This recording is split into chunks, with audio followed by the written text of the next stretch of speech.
Birth day منا کر کے کہے لگانے والوں، ہر دن زندگی ایسے گھٹ رہی ہے جیسے کارخانے سے نکلنے کے بعد برف پگھلتی ہے، برف کے کارخانے سے برف نکلنے کے بعد برف کی زندگی نہیں بڑھتی، وہ پگھلتی رہتی ہے، پگھلتی رہتی ہے، پگھلتی رہتی ہے بلا تمثیل۔ ماں کے شکم سے نکلنے کے بعد ہم میں سے کسی کی زندگی بڑھتی نہیں ہے، گھٹتی ہے۔ ہر سیکنڈ کاٹا ہمیں موت سے قریب کر رہا ہے۔ اللہ اکبر، ہر دن ہمیں موت سے قریب کر رہا ہے۔ امام حسن بصری رضی اللہ تبارک و تعالیٰ عنہ حج کے لیے تشریف لے گئے، حج کے لیے گئے، حج کا موسم ہے، موسم حج میں چاروں طرف سے لبیک کی صدائیں ہیں، اللہ اکبر کی صدائیں ہیں، نور و نکھت میں ڈوبا ہوا ماحول ہے۔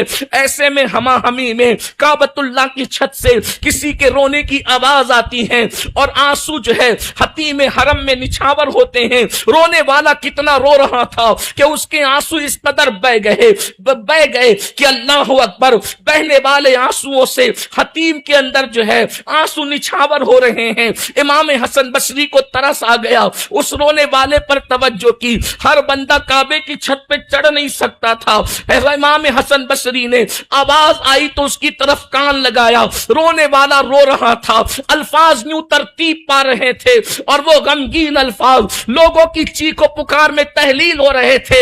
امام حسن بصری نے اس آواز پر توجہ کی تو آواز آئی، اے غموں کو کھولنے والے، اے مغفرت کرنے والے، اے بخشش کرنے والے، تو مجھے جنت میں ڈالے گا یا جہنم میں، مجھے اس کا علم نہیں ہے۔ اللہ اکبر، قیامت میں تو میرے ساتھ کیا کرے گا؟ میرے پاس امان نہیں ہے، مجھ پر رحم فرما، میری مغفرت فرما، میرے حال پہ رحم فرما۔ مولا تو مجھ سے کیا پوچھے گا، میں تجھے کیا جواب دوں گا؟ مجھے کچھ سمجھ نہیں آتی۔ اللہ اکبر، رونے والے کے گڑ گڑانے نے امام حسن بصری کے رونگٹے کھڑے کر دیے۔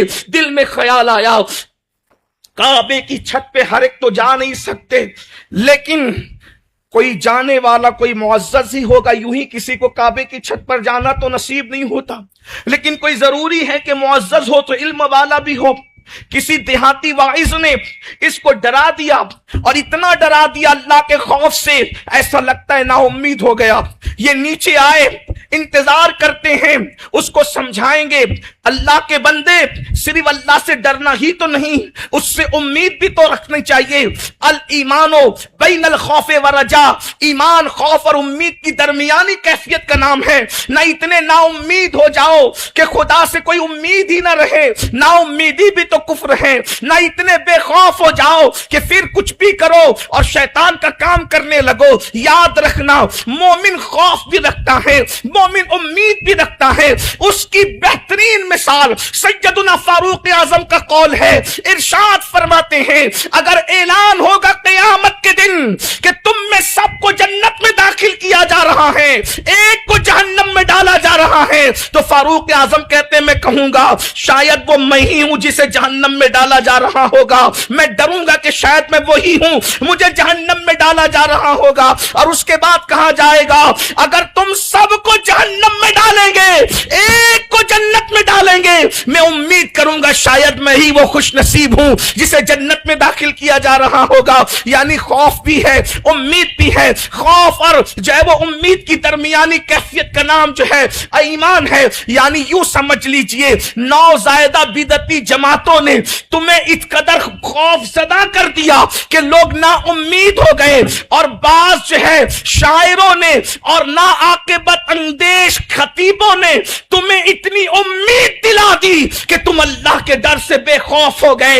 افراط و تفریط اسلام میں نہیں ہے۔ سیدنا امام حسن بصری نے کہا میں اس کو تسلی دوں گا کہ اتنا نہیں روتے، امید بھی کرتے ہیں۔ جب رونے والے کی آنسو اور زیادہ بڑھے، دل میں خیال آیا اس کی روح پرواز نہ کر جائے خوف خدا کی وجہ سے، تو اس وقت دعا کی اللہ اسے توفیق دے کہ یہ رونا موقوف کر کے مجھ سے ملاقات کرے.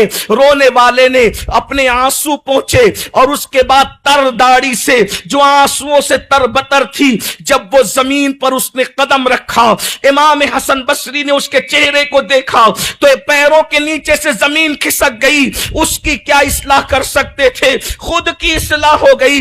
بس بات اتنی تھی, چہرے پہ نظر پڑی, حسن بصری کچھ کہہ نہ سکے, اس لیے کہ وہ کون تھا جو اتنا رو رہا تھا اپنی مغفرت کے لیے, اپنی بخشش کے لیے, خدا کو راضی کرنے کے لیے, اللہ کو منانے کے لیے, اپنے گناہوں کی مغفرت کے لیے, اپنے انداز میں, اس کے اپنے انداز میں. ہم تو اسے گنہگار نہیں کہتے, ہم تو انہیں خطا کار نہیں کہتے, اس لیے کہ ہمارا مسلک و مذہب تو ادب ہے. مگر وہ اپنے بارے میں کہہ رہے تھے, میرے گناہ معاف فرما, میری مغفرت فرما, مجھ سے حساب نہ لینا. وہ کون تھا سامنے آنے والا؟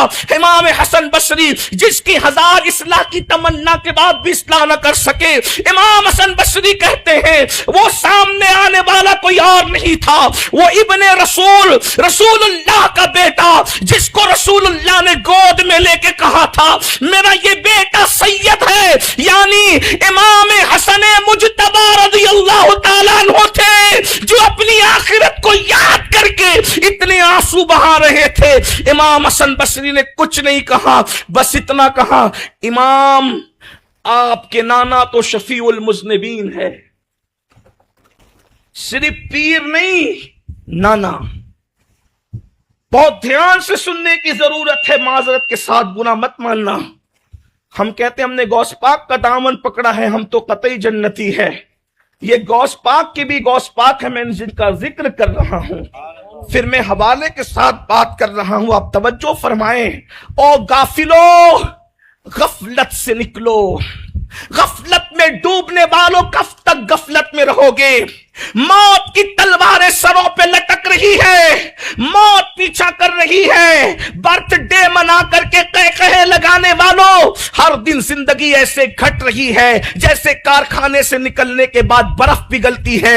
برف کے کارخانے سے برف نکلنے کے بعد برف کی زندگی نہیں بڑھتی, وہ پگھلتی رہتی ہے, پگھلتی رہتی ہے, پگھلتی رہتی ہے بلا تمثیل. ماں کے شکم سے نکلنے کے بعد ہم میں سے کسی کی زندگی بڑھتی نہیں ہے, گھٹتی ہے. ہر سیکنڈ کاٹا ہمیں موت سے قریب کر رہا ہے. اللہ اکبر, ہر دن ہمیں موت سے قریب کر رہا ہے, ہر رات ہمیں موت سے قریب کر رہی ہے, ہر سال ہمیں موت سے قریب کر رہا ہے. کتنے غافل ہیں لوگ, موت سے قریب ہونے والے کس طرح قہقہا لگا رہے ہیں, کیسی گندی فلموں میں مبتلا ہیں, کیسی گندی پکچروں میں مبتلا ہیں, کیسی عیاشیوں میں مبتلا ہیں. ہاں, اپنی جوانی پہ رحم کر لو, یہ چند دن کی زندگی ہے. اللہ اللہ, ماہ مدینہ, میرے امام کہتے ماہ مدینہ اپنی تجلی عطا کرے, ماہ مدینہ اپنی تجلی عطا کرے. یہ ڈھلتی چاندنی تو پہر دو پہر کی ہے, یہ ڈھلتی چاندنی تو پہر دو پہر کی ہے. جوانی پر گھمنڈ کر کے میرے اللہ کے غضب کو چیلنج کرنے والوں, جوانی پگھل رہی ہے. عمر پہ گھمنڈ کر کے, دولت پہ گھمنڈ کر کے اتنا کر گناہ کرنے والوں, وہ غیور تمہارا اس کا عذاب تمہارا انتظار کر رہا ہے. ان عذاب ربک لواقع ما لہ من دافع, تیرے رب کا عذاب واقع ہو کے رہے گا, اور جب وہ عذاب دینے کا فیصلہ کر لے پھر وہ کسی کی نہیں سنتا, وہ عذاب دیتا ہے. اللہ اکبر. اندازہ فرمائیں, امام حسن بصری کہتے ہیں امام حسن مجتبی سے, امام حسن مجتبی کون؟ سید السادات. امام حسن مجتبی کون؟ ابو الائمہ. امام حسن مجتبی کا ایک تعارف یہ بھی سن لے, امام حسین کے مرشد کو امام حسن کہتے ہیں. آپ جانتے ہیں امام حسین فخر سے کہا کرتے تھے حسن میرا بھی مرشد ہے. اور امام حسن جب حج کے لیے جاتے تھے 25 حج آپ نے پیدل کیے مدینہ منورہ سے مکے تک. تمہیں پتا ہے جو حج کے لیے امام حسن جاتے ہیں تو ان کا خادم بن کے کون جاتا ہے؟ پیچھے پیچھے خادم بن کے جانے والے کو حسین ابن علی کہتے ہیں.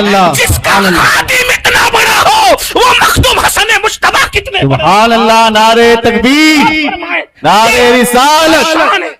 یہ شان حسن ہے, لیکن حسن کو لوگوں نے صرف اس لیے بھلا دیا ہے کہ لوگوں کو صلح حسن ہضم نہیں ہوتی. بس صلح حسن کی وجہ سے حسن کو بھلا دیا گیا.